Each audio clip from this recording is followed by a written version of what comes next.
Tuan-puan yang dikasihi sekalian, apa tajuk kita pagi ni?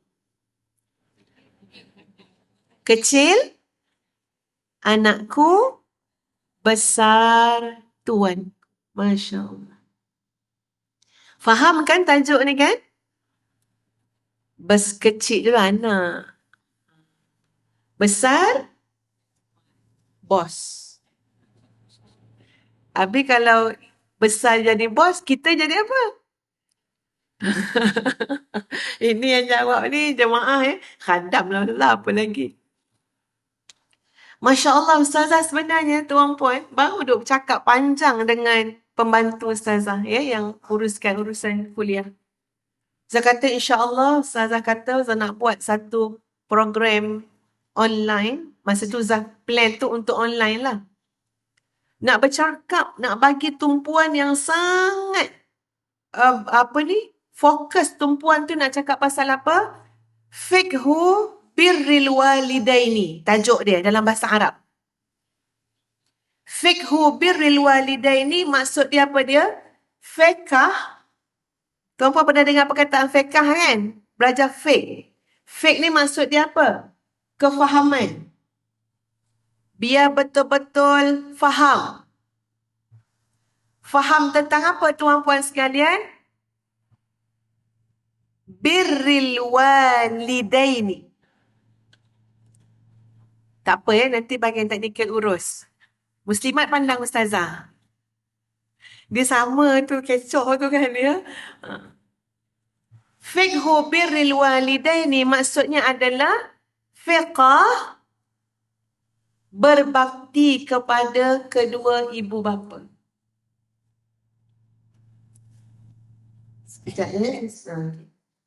Yang kelihatannya sahabat-sahabat sekalian seperti macam semakin lama semakin tak dipedulikan.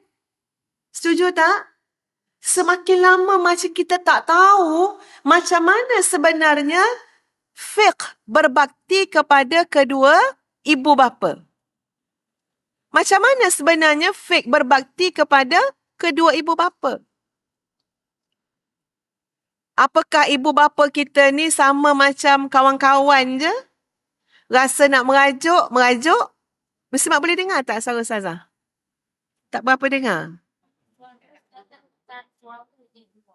Suara Ustazah je. Sekejap nanti bahagian teknikal betulkan. Testing. Tak keluar suara ni. Ada AJK boleh maklum?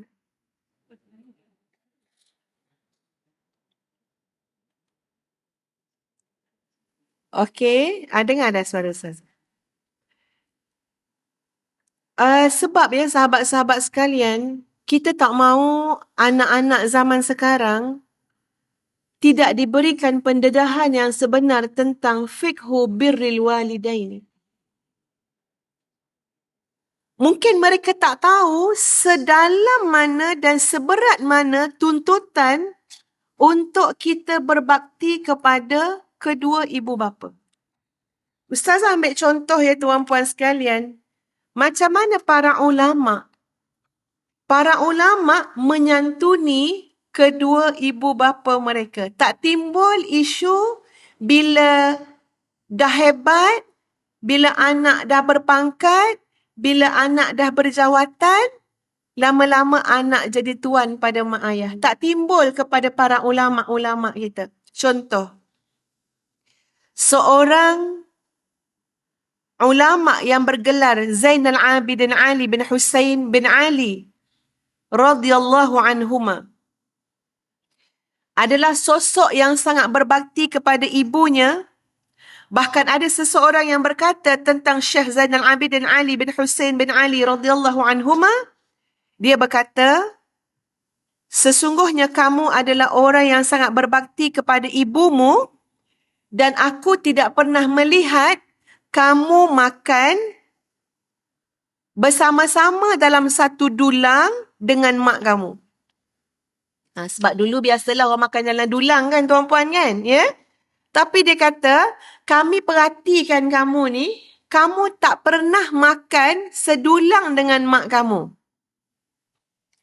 Jadi sahabat-sahabat tu bertanya, kenapa? Sedangkan pada waktu tu orang lain biasalah makan sedulang dengan mak, makan sedulang dengan ayah, ya? Lalu dijawab oleh Syekh Zainal Abidin Ali bin Husain bin Ali radhiyallahu anhuma, memang benar. Aku tak pernah makan sedulang dengan mak aku.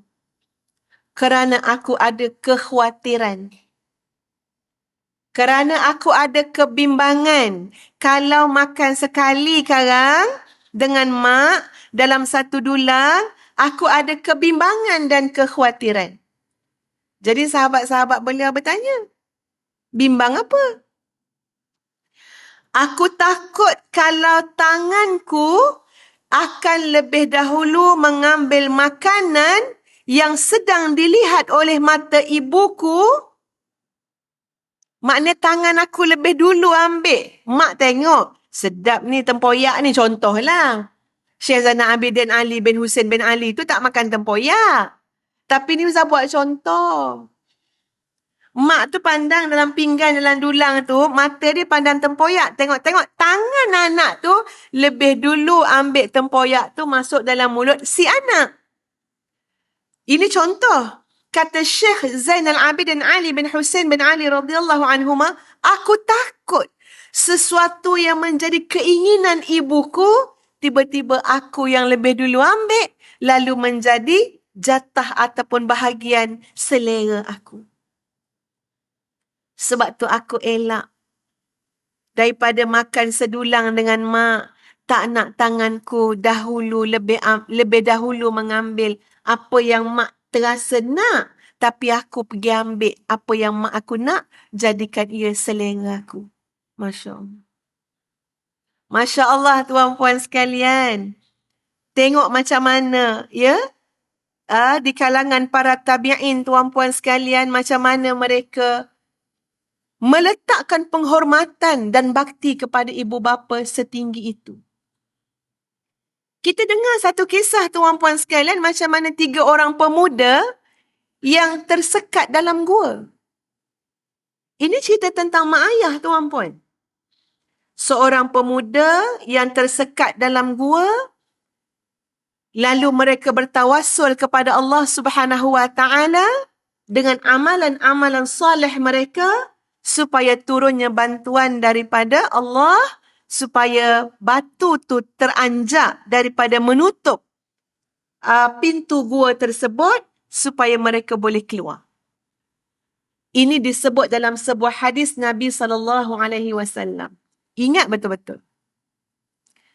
Salah seorang daripada mereka berdoa kepada Allah Subhanahu wa taala. Cuba tuan-puan bayang, takutnya sebab terperangkap dalam gua. Pernah dengar tak cerita ada anak-anak Thailand ke Vietnam ke yang terperangkap dalam gua? Thailand ke Vietnam? Thailand. Bayang.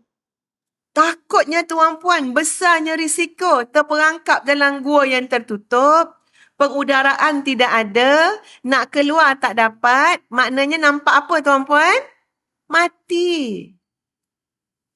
Berlaku pada 3 orang pemuda yang disebut dalam hadis Nabi SAW.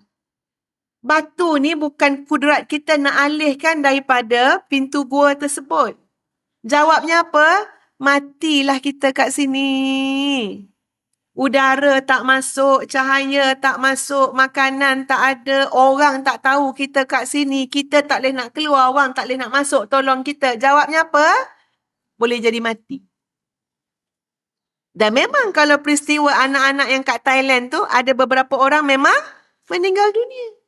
Ini gambaran kalau tuan-puan nak gambarkan macam mana situasi 3 orang pemuda dalam gua yang Allah takdirkan tertutup pintu gua. Lalu salah seorang daripada laki-laki tu tuan-puan berdoa kepada Allah Subhanahu wa taala. Apa dia sebut pada Allah? Ya Allah,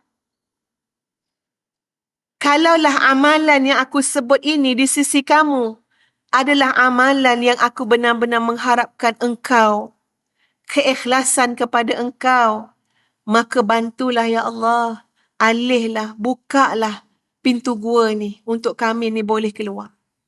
Lalu apa amalan yang disebut? Aku ni ada mak, ada ayah, ada isteri dan ada anak-anak. Aku ada mak, ada ayah, ada isteri dan ada anak-anak. Semuanya dalam satu rumah. Aku keluar bekerja, cari nafkah untuk menafkahi anak isteri aku, menafkahi mak bapak aku, jaga mak ayah, jaga anak isteri. Dan apa yang berlaku, ya Allah? Bila aku balik daripada bekerja, bawa makanan untuk mereka yang ada dekat rumah ni. Dan bila aku balik, ada beberapa keadaan bila aku balik, aku tengok mak ayah aku sudah tidur. Adapun isteri dan anakku belum tidur. Dan mereka semua dalam keadaan yang lapar. Aku bawa balik makanan. Aku bawa balik susu. Aku bawa balik makanan. Tapi dek kerana mak aku tidur, ayah aku tidur dan aku tidak mahu mendahulukan anak isteriku makan terlebih dahulu daripada mak aku. Ni anak laki-laki ya tuan-puan. Daripada mak aku. Daripada ayah aku, maka aku pujuk anak bini aku untuk bersabar. Tunggulah kejap lagi sampai mak bangun. Tunggulah kejap lagi sampai abah bangun. Dan untuk aku nak mengejutkan mak ayah aku ni, aku tak tergamak. Aku tak tahu kalau dikejut tengah-tengah tidur yang lena, sakit kepala dia.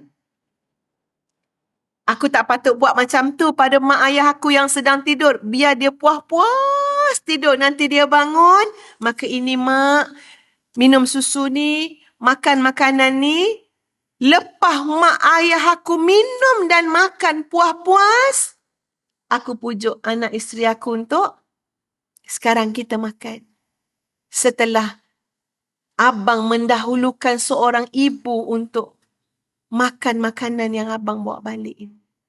Wahai Allah, sekiranya amalan yang aku lakukan ini, aku lakukan semata-mata untuk mengharapkan redha, pandangan kamu kepada aku. Kerana aku begitu dahulukan mak ayah aku.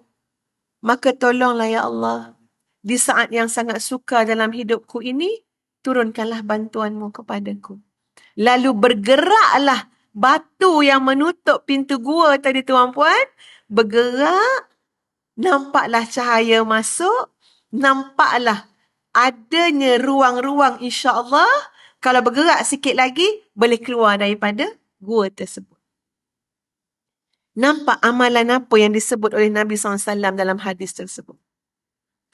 Seorang anak yang hidupnya mendahulukan ibu dan ayahnya, tuan-puan sekalian. Cerita ni anak kita tahu tak? Tu nak tanya tu. Anak kita tahu tak cerita ni? Pernah tak kita dudukkan anak kita kat depan bagi tahu, Bang Long, mak ni bukan nak apa sangat, Bang Long. Mak takut Allah tak redha je. Bang Long tahu tak macam mana kedudukan seorang ibu dan ayah dalam hidup? Cerita yang hadis Nabi SAW ni. Sampai tahap tu, tuan-puan sekalian, manusia yang saleh, insan-insan yang saleh. Yang terbukti Allah menerima amalan itu. Sampai terbuka pintu gua tadi. Macam mana mereka mendahulukan ibu dan ayah mereka dalam hidup mereka. Bukan tipu mak. Bukan tipu abah. Ya? Apatah lagi yang mengatakan ataupun mengherdik, menengking, mengarah. Mak tolong jaga. Macam mana ni mak jaga anak saya ni? Asyik demam je anak saya ni, mak jaga ni. Masya Allah. Ini agak-agak yang saya cakap ni, cerita benar ke tak benar ni tuan-puan? Berlaku ke tak berlaku? Berlaku. Berlaku. Tuan-puan, ustazah dekat umrah. Masuk mesej-mesej macam mana ibu-ibu tuan-puan yang minta tolong Ustazah, doakan Allah lembutkan hati anak saya. Tolong Ustazah, saya maafkan anak saya. Saya maafkan anak saya. Tengok. Ketemu tak nak tunjuk bukti dalam handphone ni tuan-puan. Saya maafkan anak saya. Cuma saya minta tolong Ustazah, tolong doakan anak saya. Saya takut Ramadan yang bakal menjelang ni Ustazah. Kenapa pula takut, Kak? Saya takut macam mana lagi anak saya akan layan saya. Tiap-tiap waktu berbuka puasa, tiap-tiap waktu sahur, maka mereka akan makan dulu. Ni tak tipu tuan-puan. Kau adalah seorang dua yang nak tengok Ustaz betul tak Ustaz cakap? Saya tunjuk. Tiap-tiap waktu berbuka dan waktu sahur, mereka anak beranak akan makan dulu. Sampai akak kena sediakan satu buah tamar dengan air kat dalam bilik. Mereka semua dah kenyang. Dah nak tinggalkan dapur, baru ketuk pintu mak. Mak, sekarang dah boleh makan.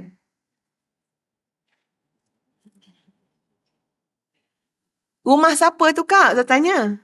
Itu rumah Kak. Rumah peninggalan suami akak. Tapi sekarang akak dah macam menumpang. Tuan-puan.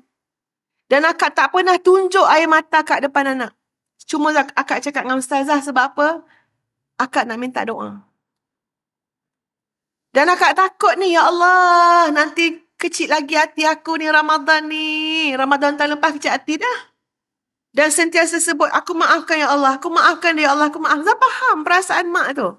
Kecil hati ni bukan boleh buat-buat tuan-puan. Betul tak ibu-ibu? Dia datang sini, zap dia datang. Zap dia datang.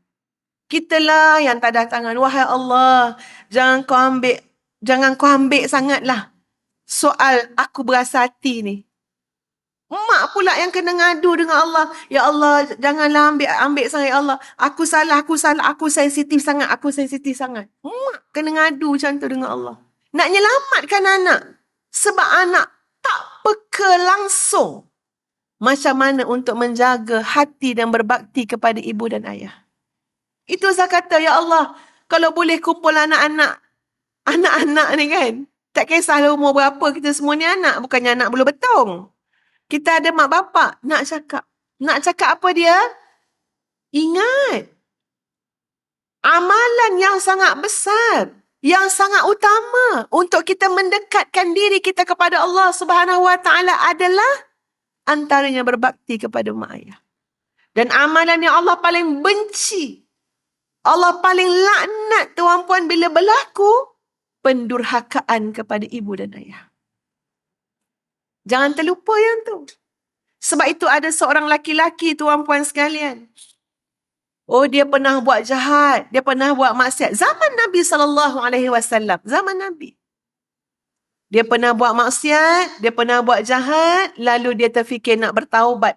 Allah datangkan penyesalan dalam hati dia nak bertaubat kepada Allah Subhanahu Wa Taala. Datang jumpa Nabi.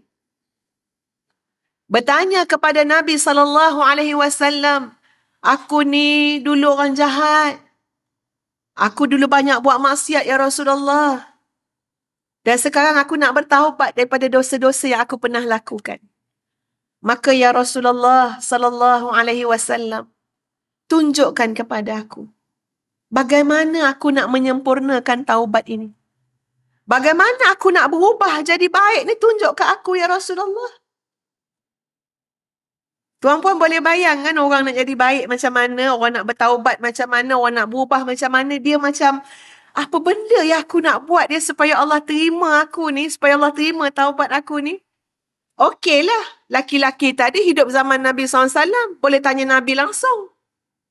Dan dengarkan jawapan daripada Nabi SAW.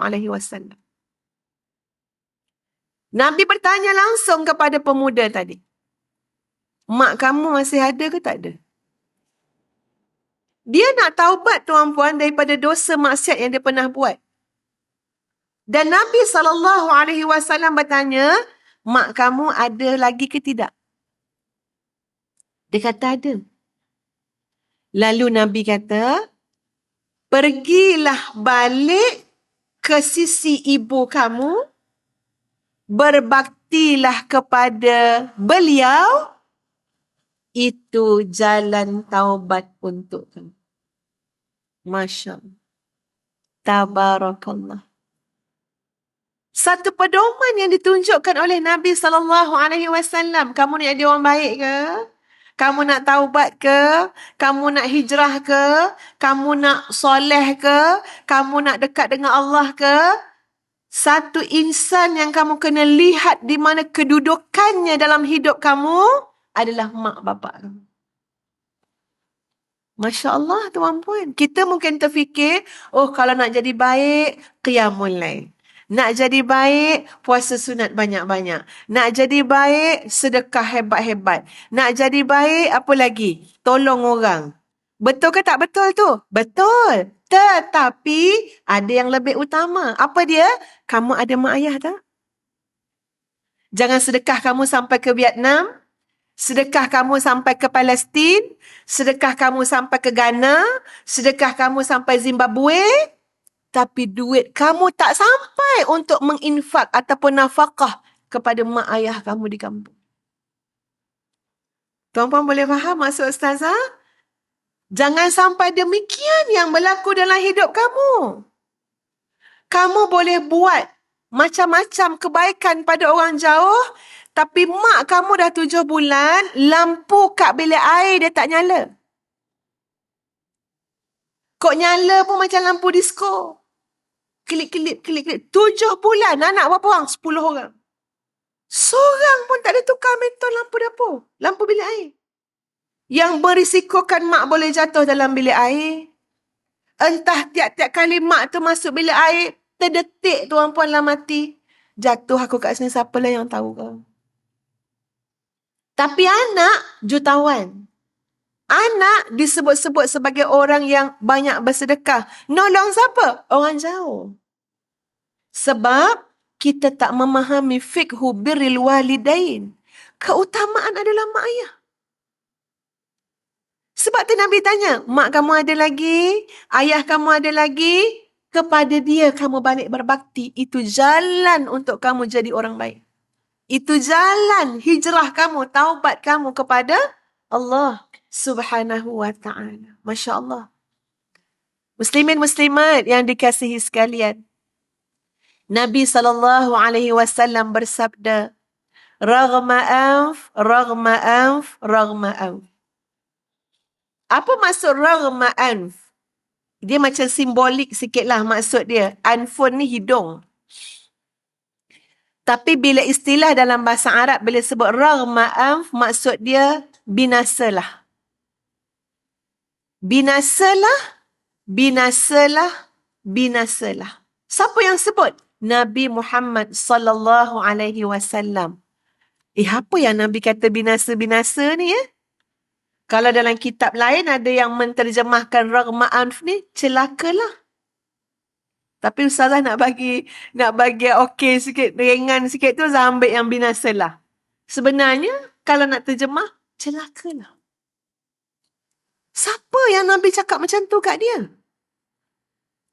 Jawabnya adalah mana-mana anak, mana-mana insan yang ibu atau ayahnya sama ada salah seorang atau kedua-duanya sekali yang masih hidup dengan dia dalam keadaan sudah tua tetapi tidak dapat menjadi jalan dia masuk syurga, maka binasalah anak itu. Bukan Ustaz cakap ya tuan-puan. Rasulullah sallallahu alaihi wasallam yang mengungkap perkara tersebut. Seorang anak, mak dia ada. Atau ayah dia masih ada. Atau mak dan ayah dia masih ada. Salah seorang atau kedua-duanya. Dalam keadaan mak ayah dia sudah tua. Tiba-tiba dia tak layan mak ayah dia. Dia tak berbakti pada mak ayah dia. Dia tak nampak bahawa yang ada tu, si tua yang ada tu, kunci syurga kamu. Dia tak nampak. Bila tak nampak, dia tak peduli. Dia tak endahkan. Maka Nabi kata, inilah kebinasaan kepada seseorang. Yang tak nampak bahawa mak kamu yang tua, ayah kamu yang tua bukan beban. Kunci syurga kamu. Muslimin-muslimat rasa kalau kita benar-benar meyakini bahawa ini adalah anak kunci syurga, agak-agak berebut tak nak jaga mak? Berebut. Diibarat macam ni lah. Siapa jaga mak, mak ni ada pegang kunci gedung ataupun gudang yang dalam tu ada 1 bilion. Agak-agak bekerja tak anak kita nak jaga mak tu? Tahu pula bekerja. Bekerja. Puas mak tu kata, pergi balik lah Kuala Lumpur tu. Ni mak ni pegang gudang ni 1 bilion ada. Setiap hari mak boleh keluarkan 1 juta, 1 juta. Balik tak anak tu KL? Tak balik. Jaga mak kat kampung. Puas mak tu suruh balik. Pergi balik. Pergi balik. Tak apalah mak. Mak nak makan apa pagi ni? Tahu pula kalau sebut material yang nampak dengan mata kepala ni. Ini benda tak nampak. Yang Nabi sebut apa dia? Jalan ke syurga, pintu syurga, kunci syurga. Tak nampak lagi kan syurga ni dengan mata kasar? Sebab itu, kalau tidak kerana iman kita kepada Allah Subhanahu Wa Taala, ketakwaan kita kepada Allah Subhanahu Wa Taala, kita tidak akan begitu bersungguh-sungguh untuk berbakti dan menjaga, khususnya mak ayah yang sudah tua. Sampai Nabi sebut kebinasaan kepada seseorang, kecelakaan kepada seseorang apabila dia mengabaikan mak yang dah tua, ayah yang dah tua, kedua-duanya atau salah seorang daripada mereka, sedangkan Allah telah mendekatkan jarak di antara dia dengan syurga dengan adanya ibu yang sudah tua ini. Masya Allah. Tapi kita tak tahu, anak-anak tahu tak benda ni? Anak-anak pernah tak ditekankan tentang nilai ini?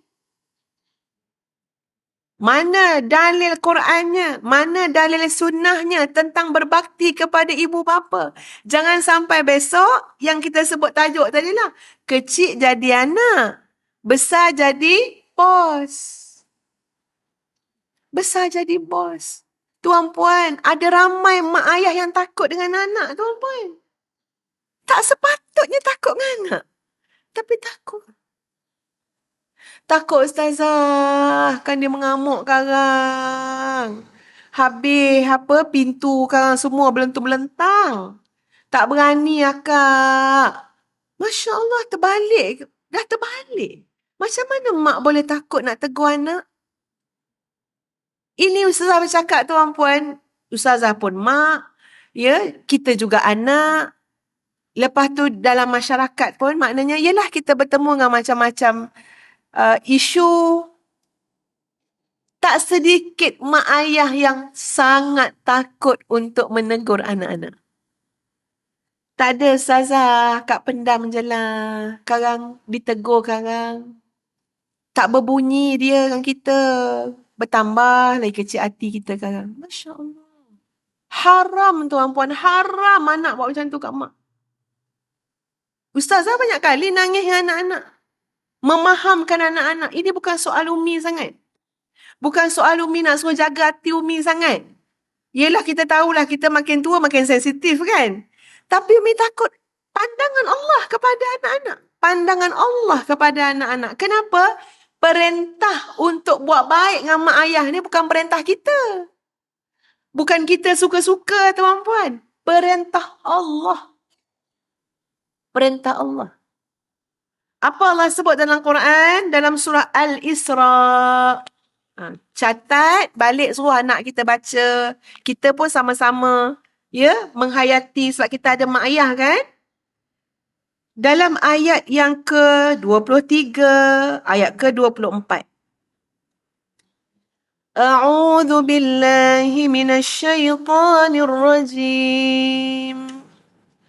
وَقَضَى رَبُّكَ أَلَّا تَعْبُدُوا إِلَّا إِيَّاهُ وَبِالْوَالِدَيْنِ إِحْسَانًا Dan Tuhanmu telah memerintahkan supaya kamu jangan menyembah selain Allah. Dan hendaklah kamu berbuat baik kepada kedua ibu bapa kamu. Wabil walidaini ihsana.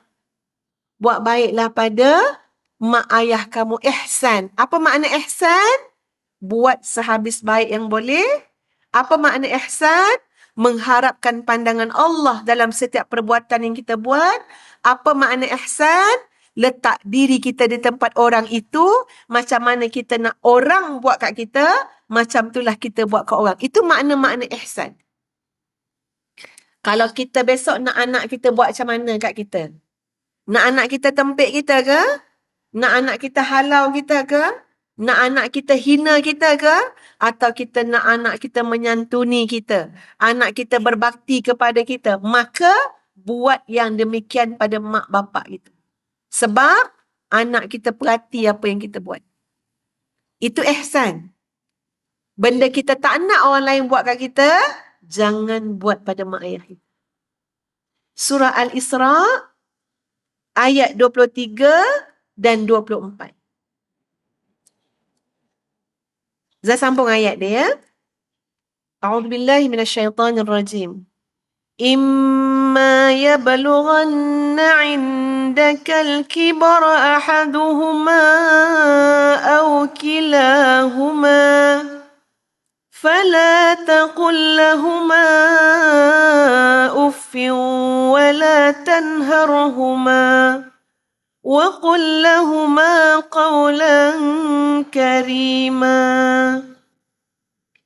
Jika salah seorang di antara keduanya, mak ayah tadi, atau kedua-duanya sekali telah sampai kepada usia lanjut, iaitu tua, dalam pemeliharaanmu, maknanya anak tolong jaga, sebab mak ayah dah tua. فَلَا تَقُلْ لَهُمَا أُفْ. Jangan sekali-kali kamu kata kepada si tua ini. Ya Allah sebut dalam Quran. وَلَا تَنْهَرْهُمَا. Dan jangan kamu membentak mereka. وَقُلْ لَهُمَا قَوْلًا كَرِيمًا. Bahkan bercakaplah dengan mak bapak kamu yang sudah tua ini. قَوْلًا كَرِيمًا. Dengan perkataan yang mulia, yang elok, yang baik. Ini Allah sebut dalam Quran. Mak tu dah macam mana usia dia? Dah tua. Bila tua, nampak tak ada manfaat. Ini saya cakap terang-terang ya tuan-puan ya. Bila dah tua, tak nampak macam tak ada manfaat dah lah. Mak-mak muda ni, contohlah, Ustaz tak kata Ustaz muda, tapi kira kuat lagi lah kan. Nampak lagi manfaat. Kita nolong anak-anak kita. Susah duit kita tolong. Kan? Banyak benda lah kita tolong kan ya tuan-puan sekalian. Tapi bila kita dah tak boleh buat apa dah. Berjalan pun kena nak tolong. Nak suap makanan pun tahu kan. Ustaz dulu jaga nenek. Sampai umur nenek Ustaz agaknya dekat nak 100 tahun kot, 90 lebih. Makan tu tuan-puan. Kita tengok fasa-fasa dia. Makan yang dia nak suap tu pergi kat sini. Pergi kat sini kan ya. Masya Allah. Tak boleh. Subhanallah kita tengok ya Allah. Allah ambil kekuatan tu. Rupanya yang kita selama ni makan elok ya. Makan elok masuk mulut ni. Nikmat. Tengok orang tua. Tak masuk mulut tuan-puan. Kehantar ke tempat lain. Dia tak synchronize. Kita tengok nenek Ustazah. Lepas tu, pegang sudu. Jadi maknanya dah tak boleh dah. Memang kita kena bantu. Masukkanlah mulut dia. Masa dia sakit, ubat punyalah banyak. Anak ni tak sabar kan. Nak bagi anak, nak bagi mak tu makan apa. Kita nak bagi nenek kita makan ubat tu. Nak kena sabar tuan-puan. Ustaz ceritakan ni, ada satu hamba Allah ni. Keluarga mereka jaga mak mereka tu. Ustazah berkenan tengok. Berkenan tengok kan. Mak dia sakit. Mak dia kena stroke. Jadi anak-anak ni berbakat nak jaga yang terbaik lah pada mak dia. Jadi mula-mula sekali Ustaz perhati, dia bawa tilam dekat ruang tamu. Jadi tilam tu tilam besar. Queen punya saiz kan, ya?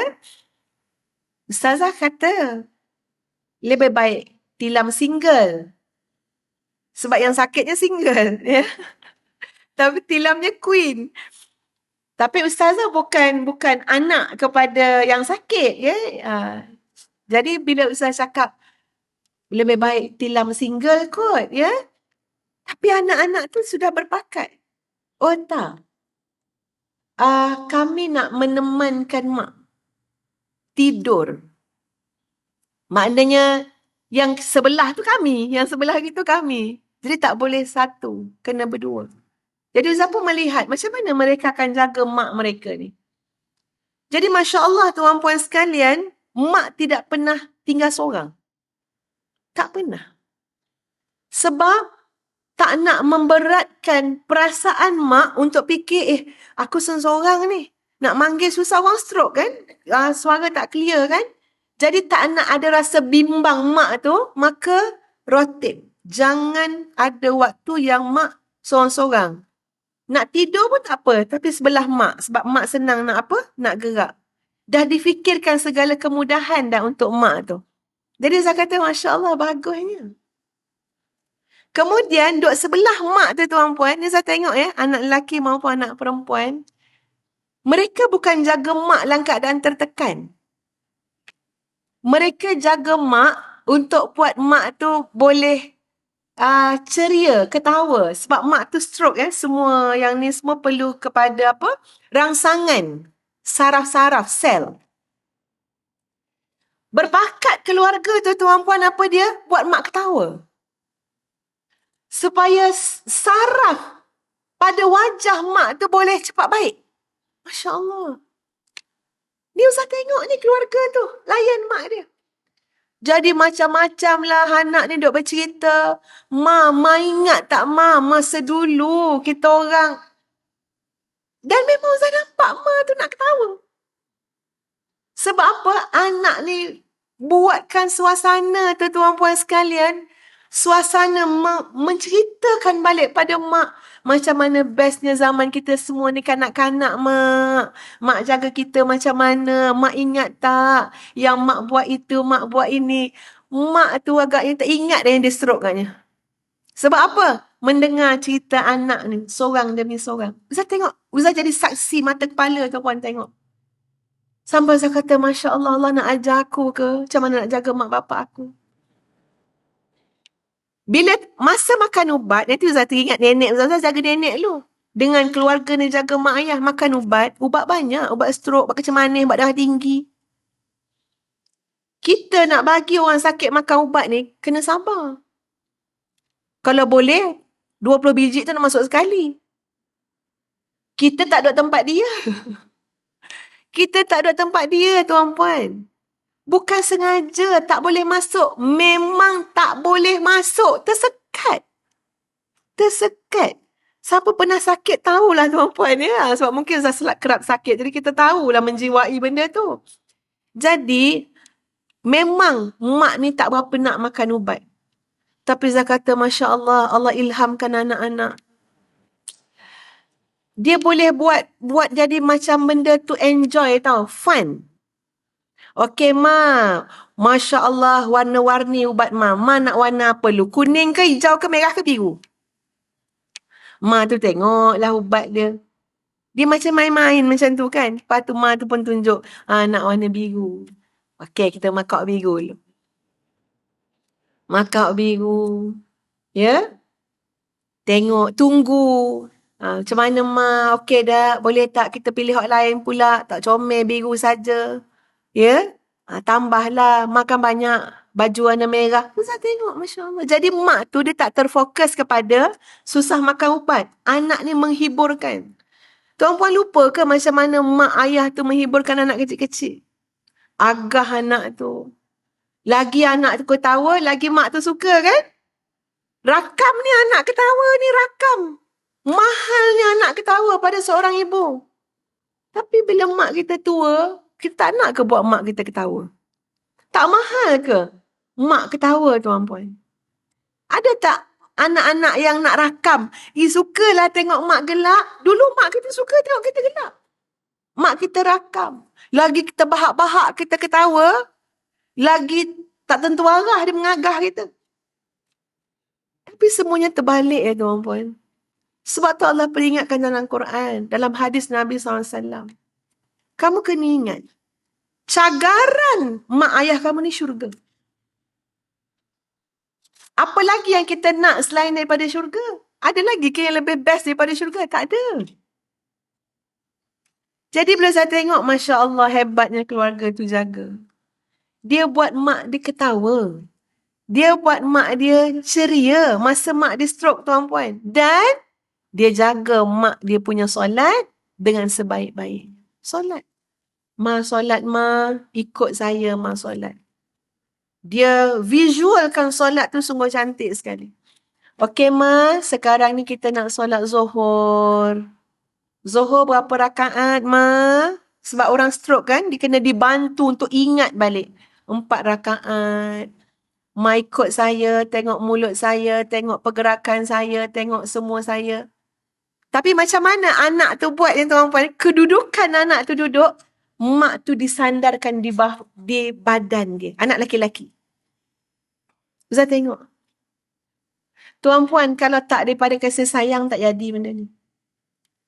Mak tu disandarkan di bahu anak lelaki-lelaki tadi. Mak bersandar. Okay, ma, saya bantu mak solat.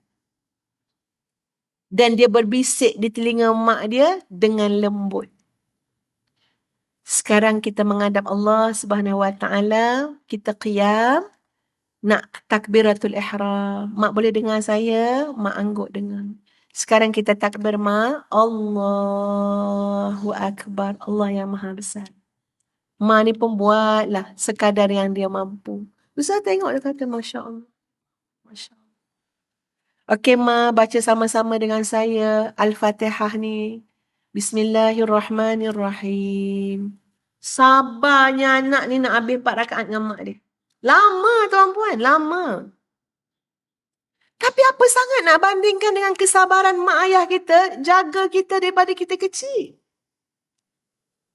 Nunggu anak yang sakit nak buang yang besar, yang payah tu pun, sejam mak nunggu.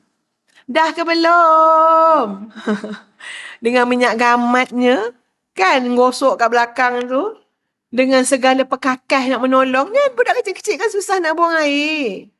Itu bukan cerita 10 minit tuan-puan. Sejam, 2 jam mak tu sama mencangkung menunggu anak tu. Takkanlah kita tak boleh nak luangkan masa setengah jam mak kita nak solat. Dia dah tak terdaya. Jagalah hubungan dia dengan Allah Subhanahu Wa Taala. Tengok tak masa dia sihat, dia asyik pergi masjid, dia jaga solat dia. Sekarang Allah uji, bantulah mak kita tu biar boleh solat. Ini sama sekali tidak jadi tuan kepada mak, tuan-puan. Jadi hamba. Jadi khadam kita pada mak ayah kita. Tapi anak-anak kita kena tahu benda ni. Anak-anak kita kena ditekankan tentang nilai ini. Sebab apa?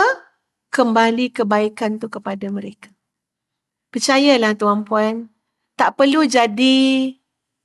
SPM straight A, tak perlu sampai PhD belajar. Kalau dapat tu baguslah kan, ya? Tapi nak bagi tahu, tak perlu yang demikian untuk hidup kita barakah dan berjaya dunia akhirat. Kalau mak ayah kita pinggirkan. Kalau mak ayah kita tidak menjadi keutamaan dalam hidup kita. Mak ni marah ke, suka ke, ceria ke? Kalau itu tidak menjadi keutamaan dalam fikiran kita, maka sahabat-sahabat sekalian, kita memang kena tanya balik hidup kita, bimbang, kat situlah punca masalah yang kita hadap hari demi hari ni.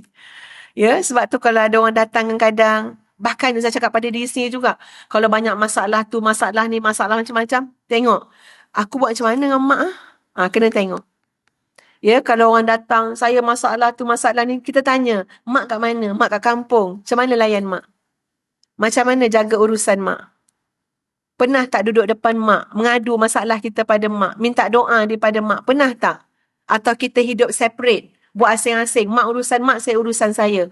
Kat situ selalu jadi punca kepada semua keadaan yang kita alami sekarang.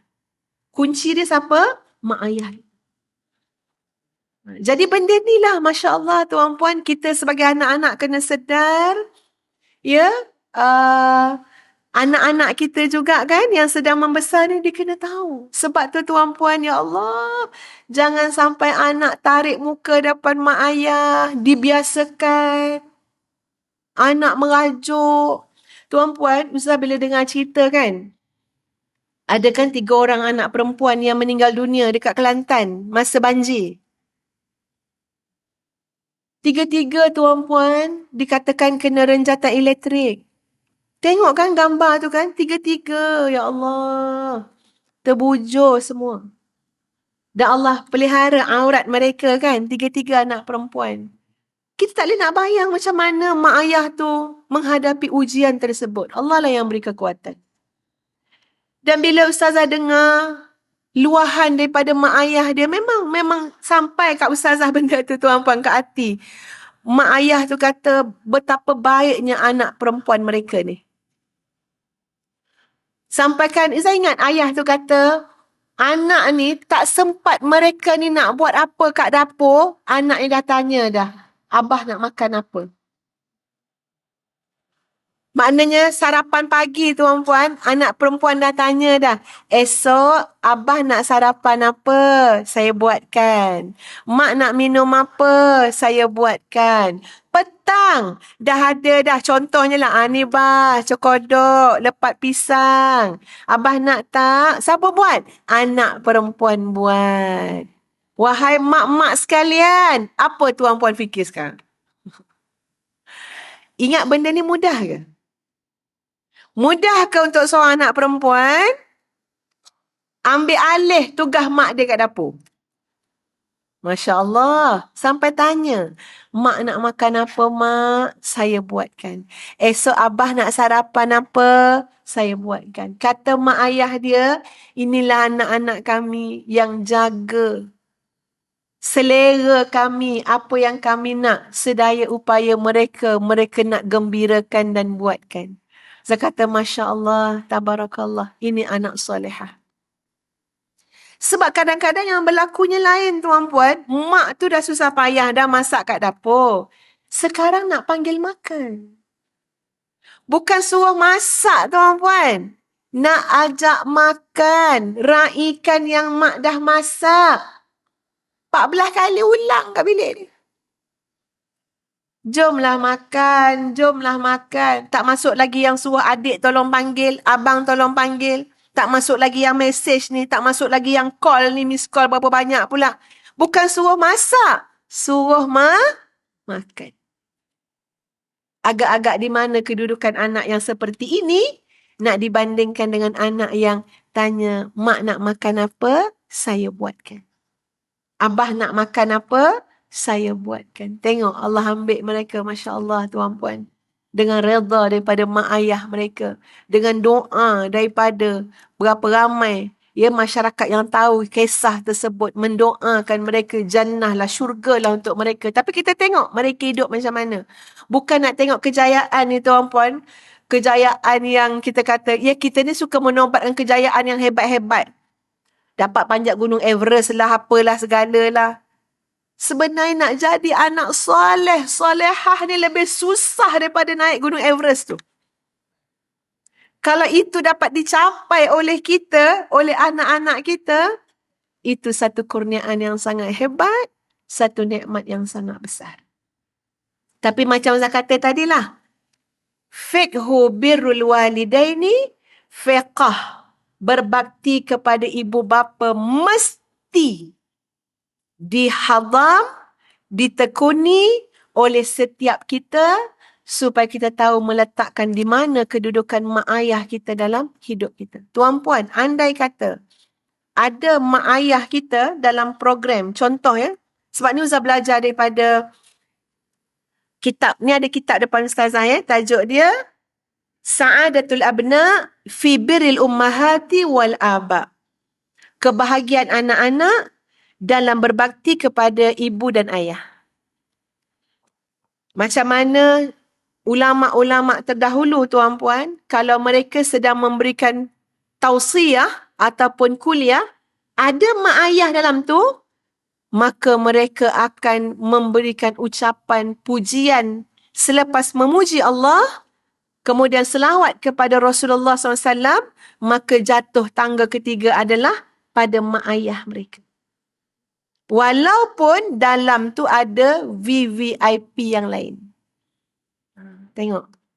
Ya, maknanya contohlah kalau Zah bawa mak, Zah kena cakap. Yang saya hormati, yang saya kasihi, yang saya segani. Kan selalu dengar macam tu kan ya. Pengerusi masjid lah apalah. Mak kita ada. Jangan tinggal yang kita cintai ibunda saya. Sebab apa? Kita duduk lebih tinggi daripada dia. Kita duduk atas kursi. Kita duduk depan. Kita diraikan orang.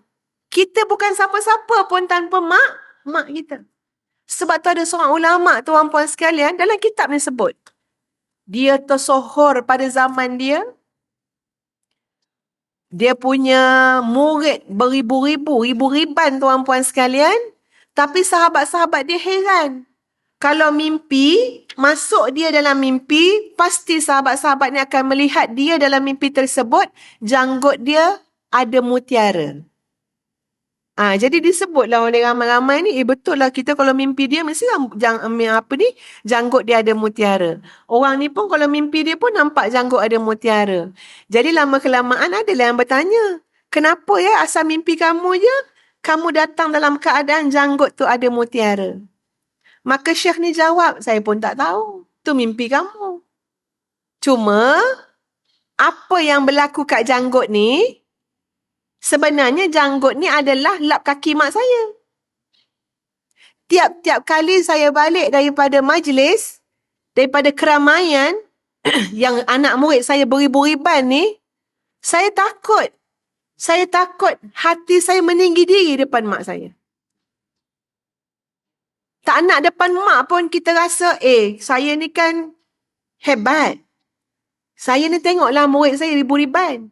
Saya ni jawatan tinggi. Saya ni gelaran pangkat sekian-sekian. Tan Sri lah, apalah, itulah contohnya lah. Di depan mak kita, Al-Quran sebut, وَخْفِضْ لَهُمَا جَنَاحَ الذُّلِّ مِنَ الرَّحْمَةِ. Rendahkanlah sayap kamu. Jangan bangga, jangan bongkak depan mak. Jangan sombong depan mak ayah. Bahkan depan mak ayah, merendah diri, tawadhu'. Ya, bahkan luaskan rasa rahmah, kasih sayang kepada mak ayah. Maka apa saya buat? Tiap-tiap kali saya balik ke rumah, saya akan terus cari tapak kaki mak saya. Biasanya mak saya dah tidur, saya akan bersihkan tapak kaki mak saya dengan janggut saya. Itu kerja dia hari-hari. Supaya dia tahu, kat sini saja kedudukan saya. Mak saya tinggi. Mak saya mesti letak pada kedudukan yang sewajarnya. Saya bukan siapa-siapa. Saya hanyalah pengelap tapak kaki mak saya dengan janggut saya ini. Masya Allah, tabarakallah. Bayang tuan-puan sekalian. Ya, macam mana para ulama silam mengajar kepada kita, menunjukkan kepada kita berbakti kepada ibu bapa. Sebab tu kalau Ustazah pernah pergi haji tahun 2010 ya tuan-puan sekalian, Ustazah puji juga, memang pujilah. Ada orang-orang Arab ya, ada orang-orang Pakistan ataupun mungkin orang India Muslim yang daripada negara India sana kan. Kebanyakan mereka sangat senang membawa mak mereka. Cuba tuan-puan perhatikan dekat kalau pergi umrah kan. Bukan kecil-kecil tau mak dia orang. Bukan kecil-kecil saya. Kalau mak orang Melayu ni kecil saya dia. Ini memang maknanya nak ditolak, nak didokong tu memang memang makan tenaga sungguh. Tapi jadi satu, tak jadi beban kepada mereka. Masa haji lagi tuan-puan, jauh tu perjalanan tu. Mereka tak naik kenderaan pun. Dan ada yang macam ramai sangat yang memikul mak kat belakang.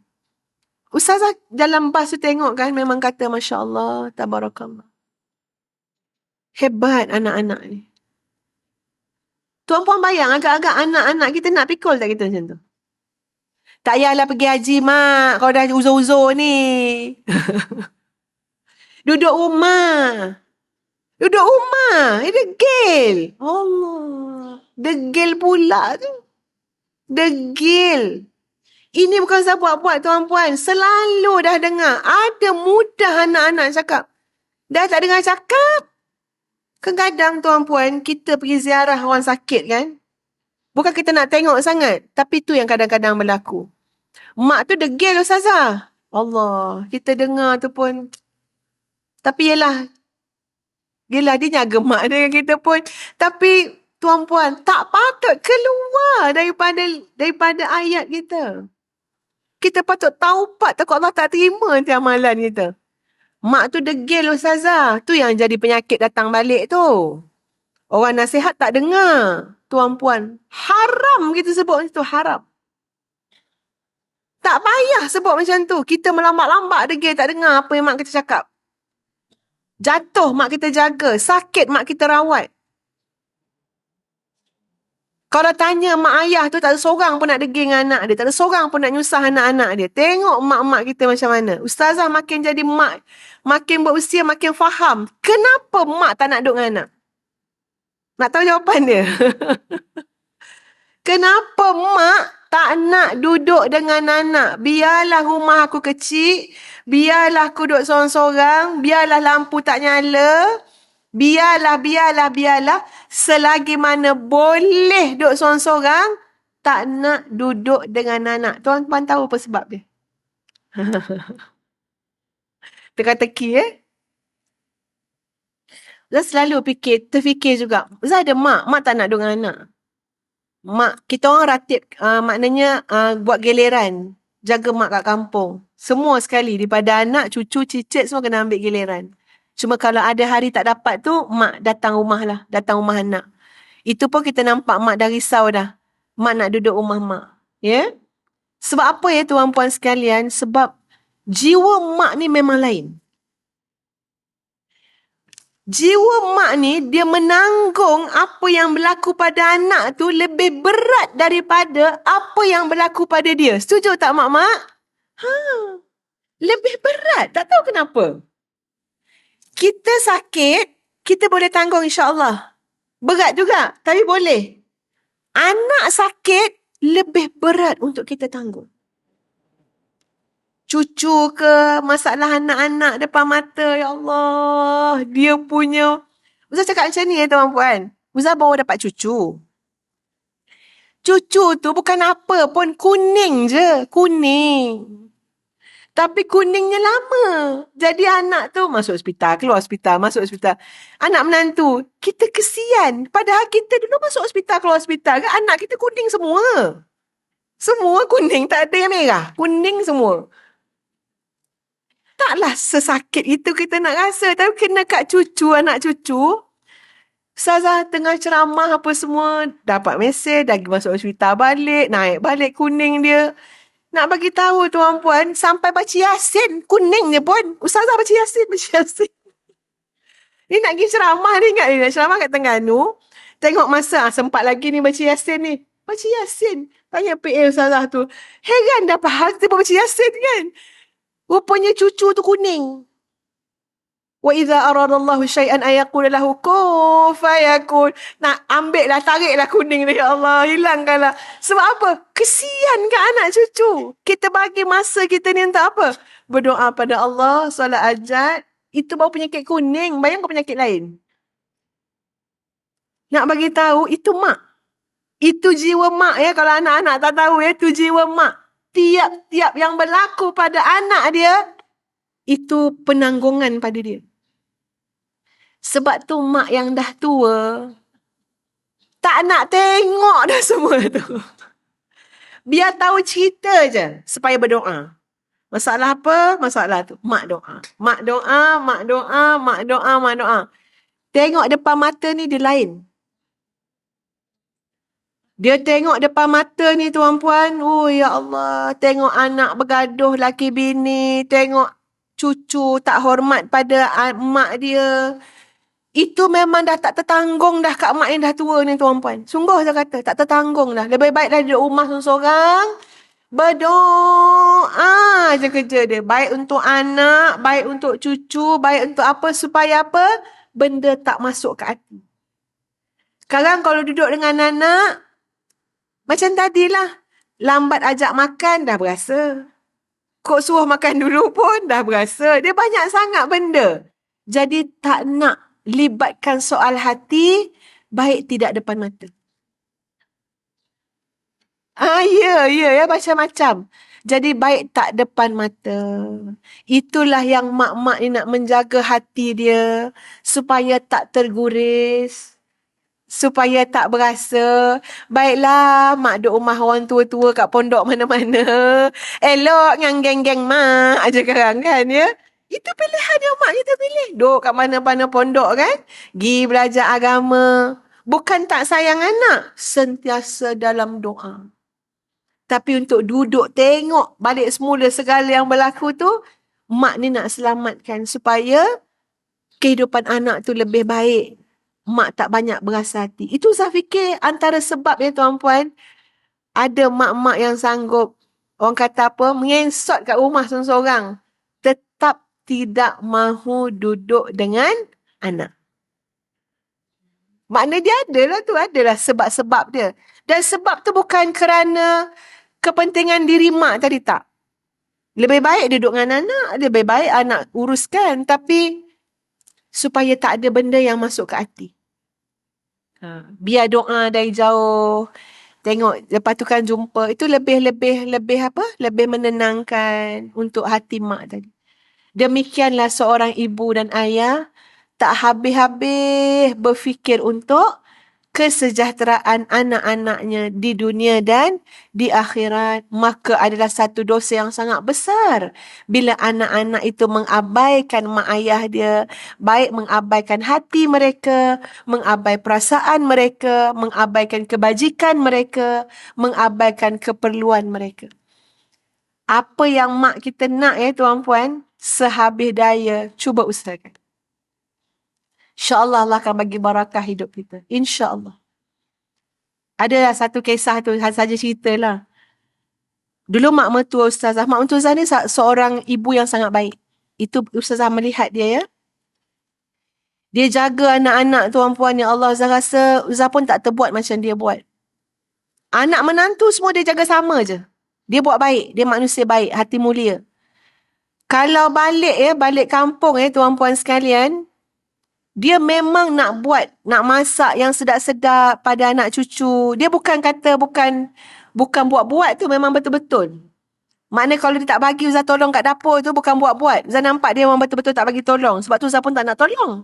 Dia kata, tak usah Kak Cik, tak payah Kak Cik, biar Mak buat, tak apa. Kalau dia nak suruh buat, dia akan suruh. Buat ni kan. Lepas tu bila dia dah buat tu tuan-puan, yang bab air nak cerita macam mana mak tu layan anak menantu. Air dia tak buat dulu. Bila semua dah ada kat meja makan, dia susun sendiri. Dia bukan orang kaya sangat pun, tapi dia susun meja makan tu panjang, banyak meja. Dia dah kira dah berapa anak cucu dia. Maka bila dah dekat nak makan tu, dah duduk semua, dia ambil order nak air apa. Air lain-lain. Boleh order. Ustaz selalu order Neslo Ice, Nescafe Ice. Nak Milo apa? Milo yang banyak Milo tu. Milo tabur. Boleh order. Mak mertua Ustaz tahap tu tuan-puan. Dia layan anak menantu dia. Yang ni nak bali sirap bandung. Boleh. Ada belaka kat dapur tu. Orang yang hantar ais tu ingatkan, mak mertua Ustaz ni ada kedai. Sebab ais yang hantar untuk kedai tu kat rumah dapur tu. Tak. Dia nak layan anak menantu dia. Cuba tuan-puan bayang. Masya Allah. Memang saya takkan terbuat benda tu. Jadi mak ni kan Masya Allah. Dia cuma jangan kacau dia. Lepas habis masa dia layan anak menantu, jangan kacau. Bila dia dah start mandi, dia dah start pakai minyak wangi, dia dah start pakai telekong dia, jangan kacau. Itu masa ibadah dia. Itu mak mentua Ustaz. Jadi ada satu hari tuan-puan, ada satu Cina telefon suami Ustazah. Anak lelaki-lelaki kan? Anak lelaki-lelaki mak mentua. Dia tanya, you nama Azhar ke? Suami dia kata, I Azhar. Azhar Yaakob. Ya, Azhar Yaakob. Ni you kenal Kamariah sebut nama mak mentua Azhar. Jadi heran kan apa hal pula Cina telefon nanya nama, nanya nak minta nombor IC apa segala. Jadi suami saya kata, you ni siapa? You kenal tak nama ni? Dia sebut nama mak mentua Ustazah. Ya, tu mak saya, okey. Dia ini ada order mesin jahit. Beli mesin jahit. Letak nama penjamin, nama anak dia. Cina tu telefon. Jadi dia ni nak bayar bulan-bulan. Nak hutang. Mesin jahit. You boleh jadi penjamin tak? Memang Kamariah ni nak bayar. Tapi you boleh tak jadi penjamin dia? Jadi suami saya kata, oh beli mesin jahit. Macam ni lah dia kata. Nanti bagi I settle dengan mak I dulu. Ustazah ni kebetulan dekat situ. Ya? Jadi Ustaz pun macam dengar, dah dapat tangkap lah ceritanya. Mak beli mesin jahit, nak bayar hutang, letak nama anak penjamin, ya tak ya, Cina tu telefon. Jadi Ustaz tengok, suami Ustaz terus telefon mak kan, ya. So Ustaz masih lagi mengamati apa benda ni lepas ni. Lepas tu, suami Ustaz pun tanya, Ma ni ada Cina ni telefon ni, kata Ma nak beli apa dia kat ni. Kan, ya. Mesin jahit pula dah, kan, ya. Jadi, Ma pun cakap lah, yelah, Ma nak jahit lah baju ke anak cucu, Ma pun tak ada buat apa, kan, gini-gini. Dengarlah suami saya cakap, tak payahlah Ma, tak usahlah Ma. Bukan umur Ma dah nak jahit ni, tak usahlah Ma, membazir Ma. Saya dengar benda tu. Lepas tu saya memang cepat-cepat macam minta suami letak telefon dulu sekejap. Nanti sekejap bang, nanti kita berbincang, kita bincang.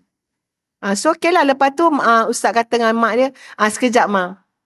Okey, so kami bincang. Ustaz kata dengan dia, bang, ingatkan tadi abang telefon Ma nak kata dengan Ma, abang nak bayar cash. Ustaz punya fikiran macam tu tadi. Ingatkan abang telefon Ma, abang nak kata Ma, tak usah ada hutang lah. Saya nak bayar cash. Esok pagi mesin jahit tu sampai. Jadi suami saya pun macam tergamam juga. Sebab dia tak ada idea tu. Ya tuan puan. So kita nak bantu kan. Sebab kita mungkin lebih menjiwai mak tu macam mana. So kata betul-betul cakap bang. Tadi betul-betul ingatkan abang call Ma. Nak kata Ma. Beres Ma. Beres belakang kita bayar cash dah. Esok mesin jahit tu sampai. Sebab hajat mak kita. Kecil sangat tuan-puan. RM600 tu kecil sangat. Hajat mak kita. Dia habis berapa banyak yang kita beli Ultraman tu, mak kita suka ke? Power Rangers, nak patung, segala tu semua tak apa edah. Tapi kan dilayan pada zamannya. Zaman kanak-kanak, dilayan. Sekarang zaman mak kita, dilayan. Kalau dia rasa tu boleh mengubat kesepian dia kat kampung. Bila dia jahit tu, dia seronok dapat bayang ini apa, jahit langsir ke apa, biarlah. Saya kata dengan suami saya, bang, ingatkan tadi abang nak cashkan mesin jahit tu. Sebab bang, hati mak ni macam mana? Ceritalah sikit. Alhamdulillah. Suami saya boleh terima, apa tu terus kata, okeylah Ma, ginilah Ma.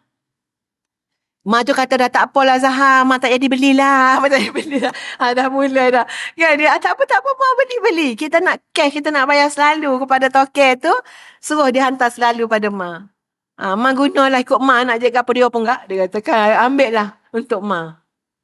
Bila kami balik bulan depan tu tuan-puan, sampai Kelantan masa tu mungkin pukul 3 pagi, 4 pagi. Biasa macam tu lah, balik malam kan.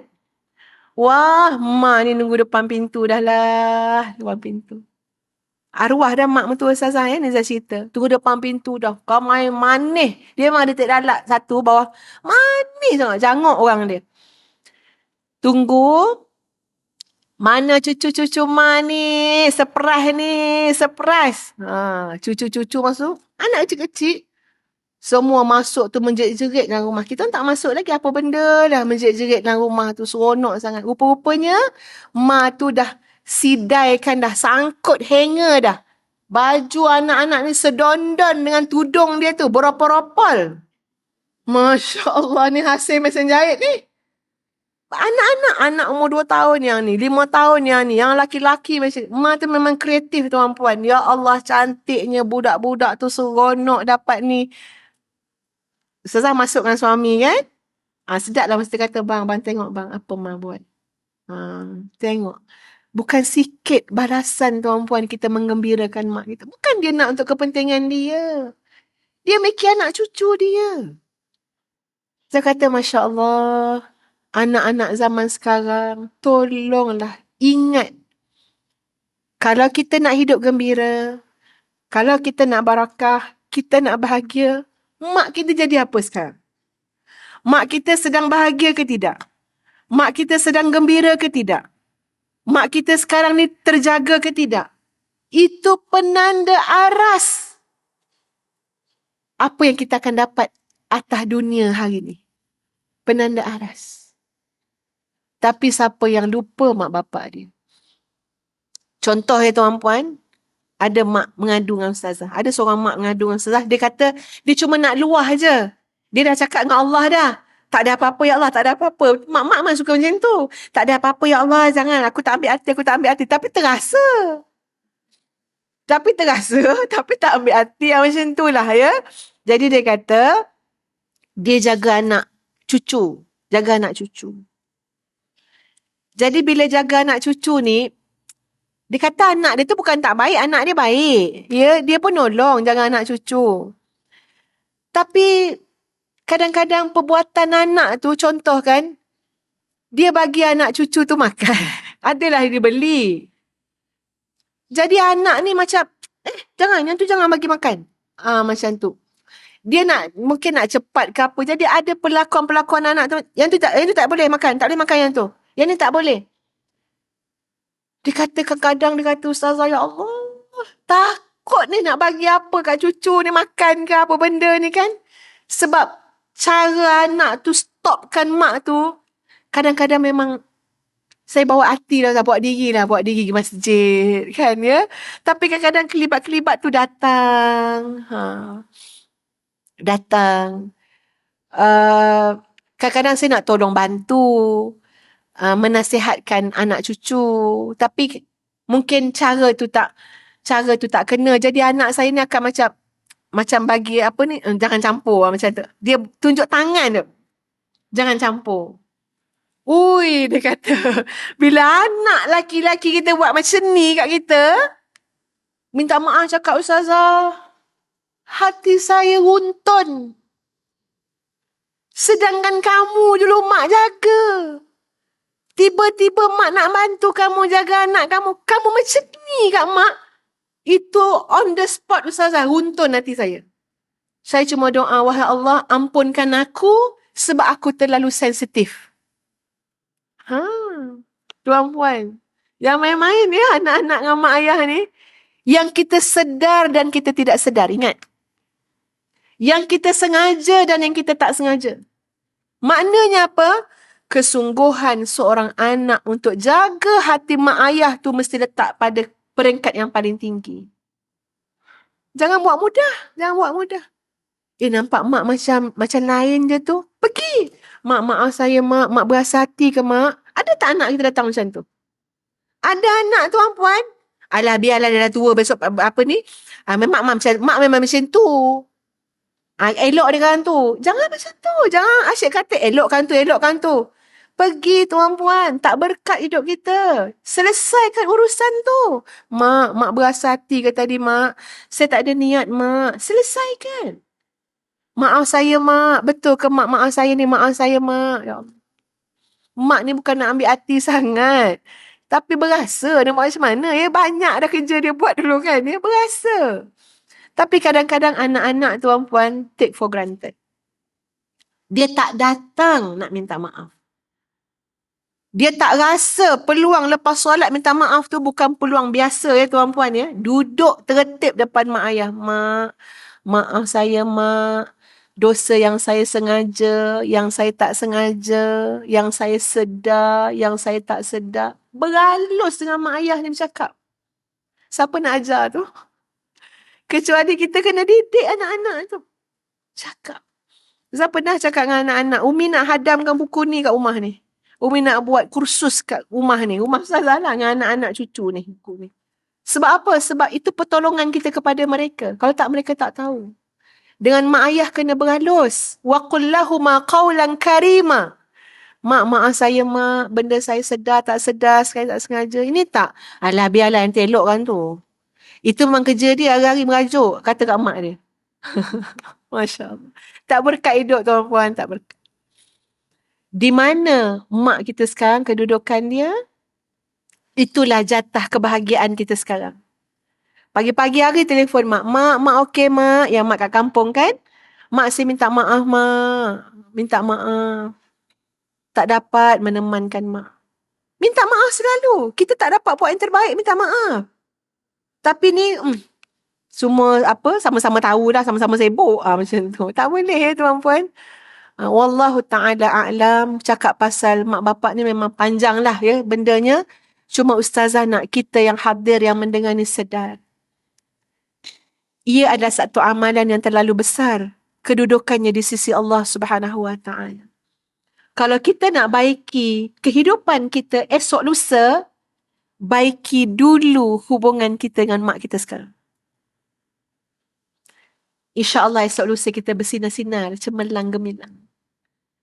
Tapi kalau kerja mak kita asyik makan hati je dengan kita, tanggunglah tuan-puan, kita pun tak senang hidup pun.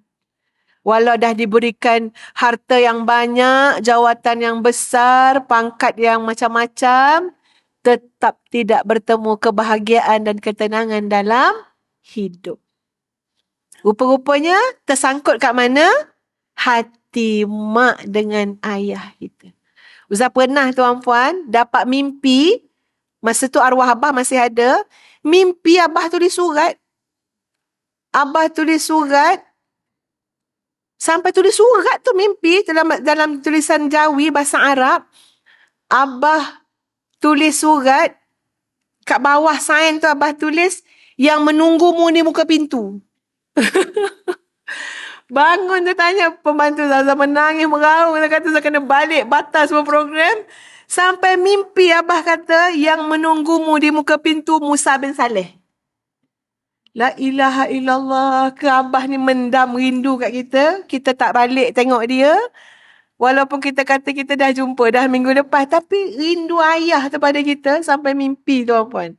Lepas tu saya pun bila dan anak-anak takut nak telefon abah. Sebab macam ni bila kita call dia, Assalamualaikum bah. Abah akan jawab, Waalaikumsalam. Kat mana tu? Kat pintu dah ke? Kat pagar dah ke?